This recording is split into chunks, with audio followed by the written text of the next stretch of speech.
한국의 민주주의는 이제 더 이상 지금 현재의 시스템으로는 지속 가능하지 않은 상황이 됐습니다. 말씀드린 대로 관행이 깨졌기 때문에 지금 현재 우리가 겪고 있는 이런 위기가 앞으로도 또 재발할 수 있는 상황이 된 거죠. 그러면 이제 고쳐야 되겠죠, 그죠? 대통령제의 제도적 안정성도 이제 깨진 거죠. 대통령제는 임기가 고정되어 있고 그 고정된 임기 동안 지켜져야 그게 대통령제인데 이제는 탄핵하는 걸 아무렇지도 않게 다들 생각하는 거죠. 그리고 지금 현재 시스템은 과거 우리가 발전국가 시절에 그때 만들어졌던 시스템이고 이제 한국 사회가 변화됐다면 이제 근본적인 변화가 필요하다.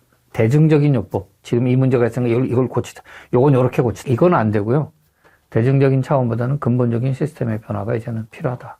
이렇게 생각이 됩니다. 실제로 87년 체제는 많은 고민을 했던 체제는 아닙니다.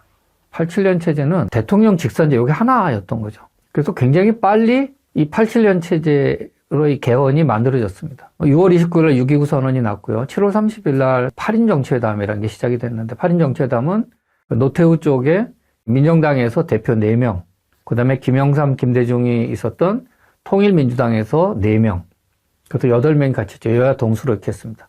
근데 통일민주당 쪽에 4명 중에 2명은 김영삼계, 나머지 2명은 김대중계였습니다.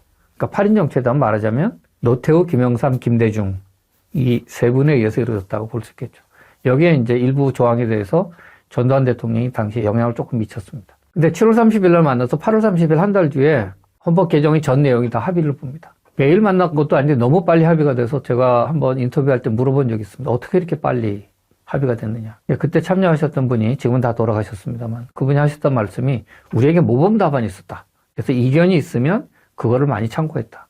그 모범 답안이라고 하는 것은 제3공화국 헌법입니다. 무슨 말이냐면 당시 그 헌법을 개정했던 분들은 유신 체제로 잘못됐던 것들을 1980년 서울의 봄에 개정을 해서 다시 유신 이전의 상태로 되돌리고 싶었는데 전두환 정권이 들어와서 그걸 막은 거죠. 그렇기 때문에 이분들의 생각은 유신 이전의 상태로 되돌리는 것을 민주화라고 생각을 했습니다. 그래서 일부 조항만, 그리고 아주 독소 조항만 제안을 했을 뿐이지 전반적으로 대통령제 자체에서 손을 보지 않았습니다. 근데 대통령의 권한이라고 하는 거는 법적인 조항만 중요한 게 아니거든요. 대통령의 권한은 관행 속에도 숨어 있을 수 있고 검찰 조직의 비대화 혹은 뭐 정보기관의 비대화, 경찰 조직의 비대화 여기도 들어갈 수 있겠고 행정 권력의 비대화 이런 모든 것들이 다 대통령 권력하고 다 연결이 되는 거죠.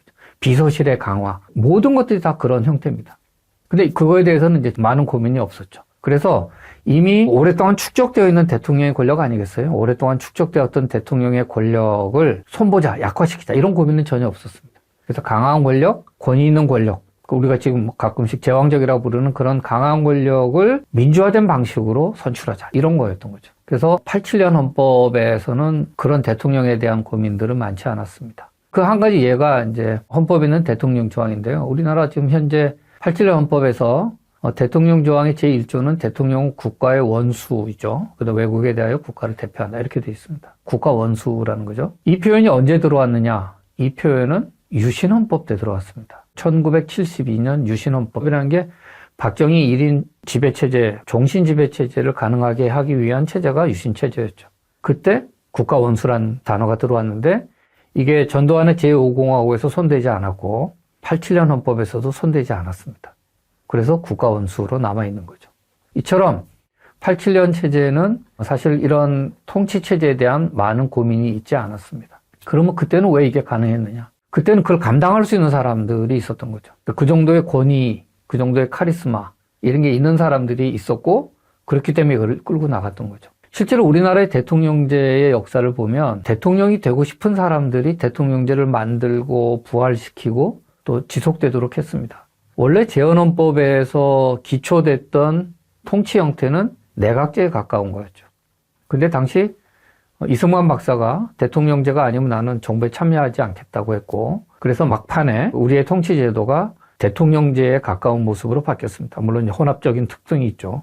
국무총리도 있고 또 정부가 예산안과 법률안을 제출할 수 있는 그런 권한이 다 재헌국회 때 그렇게 해서 만들어졌습니다. 어쨌든 말씀드리고 싶은 거는 한국의 대통령제는 이승만이라고 하는 그런 그 카리스마를 가졌던 리더의 존재와 관련이 있습니다. 그리고 제1공화국이 몰락하고 난 뒤에 4.19 혁명과 함께 제2공화국이 등장하면서 내각제로 갔지만 이거를 다시 엎어버리고 또 강력한 대통령제를 부활시킨 게 박정희였습니다. 그래서 이제 박정희가 다시 대통령제를 부활시켜서 왔었고, 그리고 민주화 운동 과정에서 여러 가지 형태의 통치 형태를 두고 많은 논란이 있었지만 그걸 다 정리하고 대통령 직선제 개헌, 이걸로 정리를 하고 끌고 가도록 한 게 김영삼, 김대중입니다.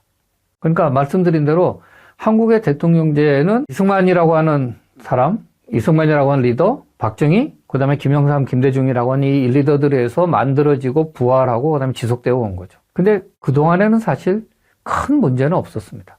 왜냐하면 이 사람들이 그 정도를 감당할 수 있는 권위와 리더십을 보였던 거죠. 정치력도 발휘를 했고. 그래서 미국은 새 나라를 만들면서 13개의 국가들이 새로운 국가를 만들어내면서 대통령제라고 하는 걸 발명해냈지만 우리나라에서 대통령제의 도입과 지속에는 이와 같은 인물적인 요인이 굉장히 많이 작용을 했습니다. 이승만, 박정희, 김영삼, 김대중 같은 분들은 좋아하고 싫어하는 그런 차이는 있을 수 있겠습니다만 그분들이 대통령감이 아니거나 그 사람들은 그만한 충분한 정치적 리더십을 갖추지 못했다라고 이야기하기는 어렵습니다. 왜냐하면 오랜 시간 동안 검증도 됐고 그 과정에서 만들어진 정치적 서사 같은 게 생겨난 거죠. 그래서 굉장히 강한 리더십을 갖고 있었습니다. 경험도 있고 권위도 있고. 근데 최근 들어서는 의회 정치나 이런 오랜 정치권에서 성장하고 검증된 사람을 찾기보다 뭔가 새롭고 참신한 사람들 찾기 시작을 합니다. 유튜브나 이런 걸 통해서 등장을 하게 되고 이런 미디어 정치에 노출이 되면 또 그거에 대해서 여론조사를 합니다. 이 사람은 어떠냐.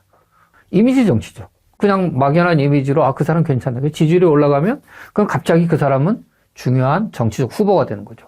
이게 이제 아웃사이더가 등장하기 쉬운 그런 요인이 됐고 또 포퓰리즘에 취약한 우리 정치가 됐습니다.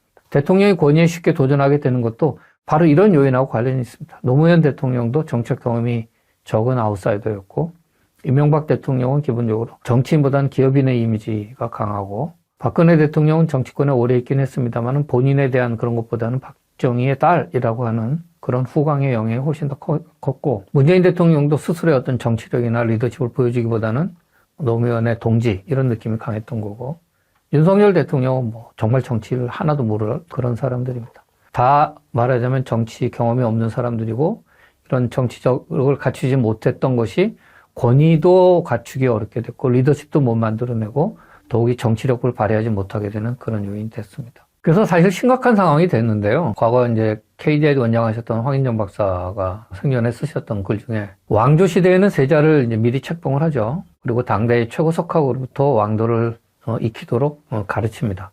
그렇지만 실제로 성군이 되는 경우는 흔치 않았죠. 그만큼 국가 경영이 어렵고 막중하다는 거죠. 그런데 국민 직선의 대통령 중심제에서는 국가 경영 수업을 할 겨를도 없고 장치도 없습니다. 누구든 표심만 잘 잡고 인기 영합에 능하면 대통령이 될 수 있는 거죠. 그 결과 국민 입장에서는 검증되지 않은 그런 사람을 만나게 되는 거고 또 본인 입장에서는 준비되지 못한 사람이 대통령이 되는 거죠. 최근 한국 정치에서 나타나고 있는 대통령 선출의 특성이 바로 이렇다고 볼 수 있습니다. 반면에 얼마 전에 물러난 메르켈 독일 총리를 예를 들면 메르켈이 1990년 통독이 되고 난 이후에 그때 처음으로 연방의회 의원이 됐고요. 그때 콜 정부에서 여성 청소년부 장관을 처음 경험을 합니다. 그리고 4년 뒤에는 환경 및 핵안전부 장관으로 갔는데 이게 이제 정치적으로 좀 까다로운 자리였는데 여기서 이제 역할을 잘하면서 역량을 이제 인정받기 시작을 하는 거죠. 그래서 98년에는 이제 당의 사무총장이 된 굉장히 이제 살림사는 굉장히 중요한 역할을 하는 거고 그리고 2년 뒤에는 기민당의 이제 리더, 당수가 됩니다. 그리고 이제 2002년에 이제 총선에서 패배해서 야당 리더로 야당으로 있다가 2005년부터 2021년까지 16년 동안 총리를 하게 되는 거죠. 그러면 2005년에 총리가 될 때까지 15년 정도 이제 정치권에 있었던 거죠. 그러니까 이런 오랜 검증의 과정을 거쳐서 최고 지휘자를 가는데 우리는 어느 날 갑자기 나타나서 대통령이 될 수 있는 거죠. 그러다 보니까 이제 많은 문제가 생겨나게 됩니다. 또 하나 지금 현재 대통령제의 문제점은 지금 이제 대통령이 갈등의 중심에 놓여 있습니다. 우리나라가 분단 국가 아닙니까? 그리고 좀 평화의 상태이긴 하지만 기술적으로 보자면 좀 휴전입니다. 휴전 협정에 의해서 이루어진 전쟁이 잠시 멈춰져 있는 상황인 거죠. 그런 군사적인 대립의 상황에 있는 그런 나라인데 정치적 갈등이 발생하면 나라가 둘로 쪼개집니다. 그리고 그 최고의 윗자리 갈등의 정점에 누가 있냐면 대통령이 있습니다. 정치적 갈등이 생겨나면 이 갈등을 봉합할 수 있는 그런 존재가 우리나라에는 없습니다. 원래 국가 원수인 대통령이 해야 되는 역할인 거죠. 근데 우리는 아무도 없습니다. 그냥 대통령부터 이렇게 쪼개집니다. 이게 굉장히 취약한 거죠. 이게 우리나라는 본질적으로 이 두 가지 지켜 있습니다. 대통령은 헌법에 국가 원수라고 되어 있지 않습니까? 나는 친기업적으로 기업들이 좀 더 열심히 활동할 수 있도록 하면 좋겠다. 그럼 노동 쪽에서는 불만이 생기는 거죠. 그래서 헤드 오브 가버먼트의 역할은 언제나 일정한 정파성을 갖게 되고 특정한 정책의 방향이 있기 때문에 모두를 안기가 어렵습니다. 근데 이거 두 개가 다 한 사람에게 있는 거죠. 그러니까 더욱더 이제 헤드 오브 스테이트까지 돼 있기 때문에 정책적으로 인해서 생겨났던 여러 가지 이견이나 갈등이 그 수준에 멈추지 않고 국가 전체 헤드 오브 스테이트까지 이제 갈라지게 되는 거죠. 이게 이제 상당히 위험해지는 겁니다. 근데 다른 나라, 예를 들면 영국이나 일본 같은 나라에서는 그렇지 않겠죠. 영국을 예로 들어보면 지금 노동당 정부가 들어오면 제1야당인 보수당에 대한 공식적인 명칭이 국왕폐하의 충성스러운 반대자. 그럼 여기에 재밌는 표현이라는 게 여기에 두 가지 서로 상반된 개념이 있습니다. 하나는 충성스럽다는 개념이 있고 하나는 반대자라고 하는 개념이 있습니다. 그러니까 반대자라고 하는 거는 체제에 부담이 될 수 있는 거죠. 우리처럼 둘로 쪼개진다. 근데 그 앞에 전제가 있습니다. 국왕폐하에게는 충성스러운 거죠. 이게 전제 조건입니다. 그럼 국왕폐하는 누구냐면 영국의 국가입니다. 영국의 정체. 그러니까 우리가 다투는 야당이 반대하는 이런 오포지션의 영역은 국가 전체는 아닌 거죠. 그 아래 단계에 있습니다. 정책의 방향과 관련된 여러 가지 노선에 있어서 우리는 반대한다. 그러나 우리의 반대가 체제에 대한 반대거나 국가 전체에 대한 반대는 아니기 때문에 이게 분열적인 건 아니게 되는 거죠. 우린 이런 건 없습니다. 우린 대통령이 이 갈등이 정점에 서 있기 때문에 우리의 오포지션은 그냥 두 쪽으로 갈라지는 거죠. 그래서 이런 갈등의 중심에 놓인 대통령을 이대로 둬야 되느냐. 우리처럼 취약한 분단 국가에서 이런 문제를 해결해야 되지 않느냐. 이런 문제가 생겨날 수 있겠죠. 그리고 또 하나 이제 문제는 우리가 지금 여러 가지 사회적인 난제들이 있죠. 대표적으로 인구가 계속 줄어들고 있죠. 대한민국 소멸로 나올 정도로 그렇고요. 지방도 지금 어마어마하게 지금 어려움에 처져 있습니다. 지역 소멸로 나오고 있습니다. 근데 이런 것들을 풀려면 뭔가 장기적으로 투자가 돼야 되지 않겠습니까? 10년, 20년 동안 하나의 방향으로 뭔가 끌고 나가야 세상이 바뀔 텐데 지금은 그런 장기적인 국가 계획이 추진되기가 어렵습니다. 왜냐하면 일단은 5년짜리만 정책을 만들어냅니다. 내 임기 중에 뭔가 성과가 나올 수 있는 것. 이걸 중심으로 가자고 정책을 만드는 거죠. 그러니까 매우 단기적인 형태에 집중하게 되는 겁니다. 국가의 미래는 모르겠는 거죠. 왜 그런 일이 생기냐면 전임자의 정책을 그 다음 대통령이 안 받습니다. 안 받는 정도가 아니라 아예 부정을 합니다. 그러니까 예를 들면 이명박 대통령이 5년 동안 열심히 추진했던 녹색성장은 박근혜 대통령이 들어가서는 아예 부정이 됐습니다. 자, 그래서 이제 정리를 하자면 이제는 이제 우리가 통치 시스템을 바꿔야 될 때입니다. 개헌을 해야 된다는 거죠. 과거에 우리나라의 대통령제는 매우 효과적으로 작동을 해왔다고 저는 생각을 합니다. 우리의 규모가 작았고 또 정치적 역량도 있고 또 시대적으로도 그런 사람들이 어떠한 문제를 과단성 있게 풀어주면 이게 큰 변화를 만들어냈고 경제적 성장과 사회적인 어떤 개혁으로 이루어져 왔습니다. 저는 그동안은 성공적인 대통령제였다고 생각을 하지만 더 이상 그게 지속 가능하지 않고 더 이상 효과적이지 않은 시대가 왔습니다. 그래서 이제는 강하고 독점적인 대통령의 권력을 분산시킬 필요가 있다. 그래서 여러 명이 같이 국정 운영에 참여하고 통치 과정에 참여하는 그런 형태의 체제가 이제는 필요하다. 지금 현재 시스템 하에서는 승자 독식의 시스템이죠. 0.73%를 이기더라도 승자는 100을 갖고 패자는 아무것도 갖지 못합니다. 그러니까 결국 어떻게 되겠어요? 무조건 이겨야 되는 거죠. 수단과 방법을 가리지 않고 이겨야 됩니다. 2등은 의미가 없는 거죠. 게다가 적대적 관계니까죠. 적대적 관계니까 그 싸움은 훨씬 더 커질 수밖에 없습니다. 그럼 대통령이 선거가 끝나도 그 대통령을 어떻게든 끌어내려야 되는 거고 또 대통령 입장에서 야당의 반대를 어떻게든 물리쳐야 되는 겁니다. 그 중간에서 어떤 합의와 타협을 도출해내기는 되게 어려운 거죠. 과거 삼김 시대에는 아까 얘기했던 것은 합의의 정신이 존재했고 최소한의 동지의식이나 배려가 있었습니다. 지금 이제 그런 것도 없어졌죠. 이제는 가능하지 않은 상황이 됐습니다. 그래서 뭘 해야 되느냐? 첫 번째는 이제 대통령의 권력을 분산시키자 이겁니다. 혼자 다 갖지 못하도록 하고 나눠서 권력을 공유하고 연합할 수 있는 그런 시스템을 한번 만들어 보자. 그 첫 번째는 이제 대통령의 권력을 일단 수평적으로 나누고 수직적으로 나누자 이거죠. 수평적으로 나누자는 것은 실질적으로 정책과 관련된 상당한 정도의 권한을 총리에게 주자 하는 거죠. 그래서 총리를 대통령이 지명하는 게 아니라 의회가 선출해서 의회에 대해서 총리가 책임을 질 수 있도록 하자. 그리고 그 내각도 총리가 책임지고 끌고 갈 수 있도록 하자. 그럼 대통령은 뭘 해야 되느냐? 대통령은 이제 정부적인 권한을 갖는 거죠. 총리가 이야기하면 국회도 해산하고, 또 뭐 필요하다면 총리를 지명할 수도 있고, 법률에 대한 거부권도 갖고, 그 다음에 군을 통수하고, 그 다음에 뭐 국민투표도 부여할 수 있고, 그리고 이제 필요하다면 그동안 하기 어려운, 그 다음에 정파적인 입장 차이가 크지 않은 정책들, 예를 들면 뭐 기후위기라든지, 뭐 인구 감소라든지, 지방 소멸 같은, 혹은 뭐 남북한 간의 뭐 장기적인 평화 관계라든지, 뭐 이런 큰 틀에서 입장 차이가 크지 않은 부분에 대해서는 대통령이 그 정책을 주도해서 갈 수 있도록 제안하는 거예요. 나머지 권한은 다 총리에게 맡기자. 그리고 지방과 관련해서 지방분과 관련된 것도 지방을 강화하자는 거죠. 지금은 지방자치단체로 되어 있죠. 그 지방정부가 돼야 되는 거예요. 지방정부가 돼야 되고, 지금은 중앙정부가 갖고 있는 것 중에서 그 위임해주는 사항만을 지금 처리하는 정도의 수준인데, 과감하게 권한을 이양을 해야 되는 거죠. 이양을 해서 각 지역 정부가 서로 경쟁하면서 그 지역을 서로 발전시켜 나갈 수 있는 그런 시스템으로 바뀌어 나가야 되는 거죠.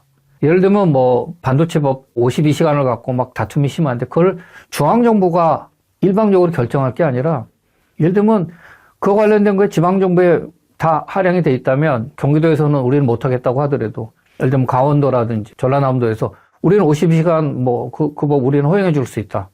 그러면 그 지역이 기업을 유치할 수 있는 상황도 만들어질 거고, 그게 새로운 형태의 지역 발전으로 나아갈 수도 있을 겁니다. 중앙정부가 다 틀어지고 획일적으로 모든 걸 하려고 하는 정책으로는 이제 어렵다는 거죠. 그래서 대통령과 중앙정부가 갖고 있는 힘을 수평적으로도 나누고 수직적으로 나눠야 많은 것들이 해결이 되겠죠. 그리고 이렇게 돼야만 뭐 대법원이든 헌법재판소든 혹은 감사원이든 선거관리위원회든 여러 개의 그런 기관들, 심판을 보고 있는 그런 기관들의 자율성도 커질 수 있다고 생각이 들고, 지금 굉장히 폭넓게 사용하고 있는 대통령의 저런 무리한 인사권도 상당한 정도 제약을 받을 수 있을 거라고 생각을 듭니다. 두 번째로 또 다룰 수 있는 방법은 역시 국회가 두 개의 정당만이 있어서는 안 된다는 겁니다. 양당제로 가면 결국은 그 중에 한 정당은 과반을 차지하게 될 거고, 그 단독 과반이 된 정당은 그동안의 관행이 다 깨어졌기 때문에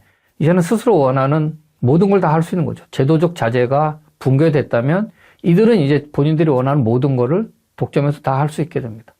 그러나 단독 과반이 안 되는 다당의 형태가 된다면, 예를 들면 뭐 40, 30, 30이든 세 개의 정당이 있어서, 아니면 뭐 네 개의 정당이 있든, 이런 정당인데서 단독 과반이 어렵다면 결국은 과반을 만들어내기 위해서는 타협하고 협상하고 양보를 해야 되는 거죠. 그래야만 이게 이제 가능해집니다. 지금의 대통령제와 양당제와도 관련이 있습니다.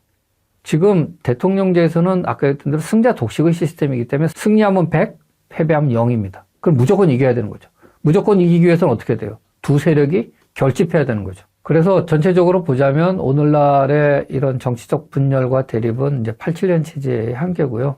그리고 과거와 다른 형태의 정치 엘리트들이 들어왔고, 그리고 과거에 많은 정치적 경험을 갖고 있었던 그런 엘리트들이 보여줬던 용서와 화합, 타협과 양보의 정신이 사라졌습니다. 그러다 보니까 이제 나쁜 정치가 된 거죠. 그래서 이제 새로운 형태의 변화가 이제는 필요한 상황이고요. 그걸 위해서는 또 한편으로는 우리가 리더를 만들어내고 키워야 됩니다. 그래서 그냥 다 만들어 밖에 있는 사람들 그냥 데려다가 한번 쓰고 버리고 하는 형태의 정치인 충원이 아니라 계속 정치적으로 키워줘야 되는 거죠. 김영삼, 김대중처럼. 그러려면 이제 젊은 세대의 등장이 저는 매우 중요하다고 생각이 듭니다. 지금 특히 이제 시대적으로 전환한 게 아닙니까? 지금 AI, 로봇, 이른바 4차 산업혁명이라고 하는 형태로 지금 시대가 확 바뀌고 있습니다. 이게 옛날식 사고방식으로 이 문제를 해결하기도 어렵고, 우리 사회도 그런 면에서 경제적인 측면에서 일정한 한계가 온 거죠. 그래서 미래지향적인 비전과 역량을 갖춘 젊은 세대들을 키워내고, 그런 사람들이 향후의 정치를 주도할 수 있도록 계속 키워나가야 됩니다. 우리가 밖에서 많이 보지만 젊은 정치인, 정치 리더들을 얼마나 많이 보고 있습니까? 우리는 여전히 좀 그런 면에서 매우 낙후되어 있다고 볼 수 있습니다. 한국 정치사에서, 한국 현대사에서 굉장히 큰 획을 그었다면 큰 변화 중 하나가 1961년에 5.16 군사혁명인데, 군사 쿠데타인데, 그 5.16 군사혁명을 이끌었던 사람들이 굉장히 젊었습니다. 당시 리더였던 박정희가 44살. 그리고 그 주축 세력이 됐던 그 김종필과 그의 동기들은 당시 35살이었습니다. 매우 젊은 사람들이 그때 이후에 전국을 끌고 나간 거죠. 그래서 그때 이제 한번 확 변할 수가 있었던 거죠. 야당 역시 71년에 40대 기수론이 나왔을 때 김대중 47세, 김영삼 44세, 이철승이 49세였습니다. 40대였고. 그 다음에 한번 또 확 낮아진 게 전두환 들어왔을 때인데 전두환 당시 49세였고 40대, 50대가 이제 포진해서 끌고 왔습니다. 그리고 지금까지 변화가 있었던 거는 2004년에 열린우리당이 30대, 40대 의원들이 대거 진입한 이후로 20여 년 동안 지금 세대 교체가 이루어지지 않고 있습니다. 그래서 우리 정치가 옛날식 문법과 옛날식 언어에 사로잡혀 있고 일부는 여전히 민주화 이전의 다툼의 그런 생각에서 벗어나지 못하게 되는 것은 이런 세대적인 요인하고도 관련이 있다고 생각이 됩니다. 바꿔야 되는 거예요. 젊은 세대를 키워서 그 젊은 세대가 앞으로 나갈 수 있도록 해야 우리 정치가 바뀔 수 있습니다. 그리고 마지막으로는 이런 양극화된 상황이 우리 사회를 심각한 분열로 몰고 가고 있습니다. 특히 문제는 나와 생각이 같은 사람하고만 계속 만나기 시작을 하는 거죠. 그러면 이제 상대방은 악이거나 적이 되는 거죠. 그러니까 옳고 그름의 문제로 상대방을 보게 되면 같이 설 수 있는 길은 없습니다.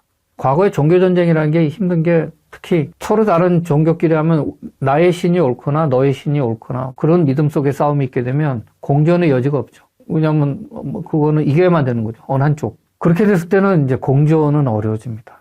그래서 민주주의가 발전하게 된 거는 그리고 그런 다툼이 사라지게 된 굉장히 중요한 것은 우리가 서로 다르지만 우리가 서로 다른 생각을 갖고 있고 다른 가치를 지니고 있지만 우리가 서로를 인정하고 존중하자는 거죠. 나는 너의 생각에 동조하지는 않는다. 그러나 나는 너의 생각을 존중한다는 거죠. 그러니까 서로 다름에 대한 인정을 해줘야 그런 배려와 다름에 대한 인정이 있어야 그럼 세상이 조화롭게 살 수 있습니다. 사실 제3의 물결을 탄 국가들 중에서 드물게 민주적 공고화를 성공한 나라였습니다.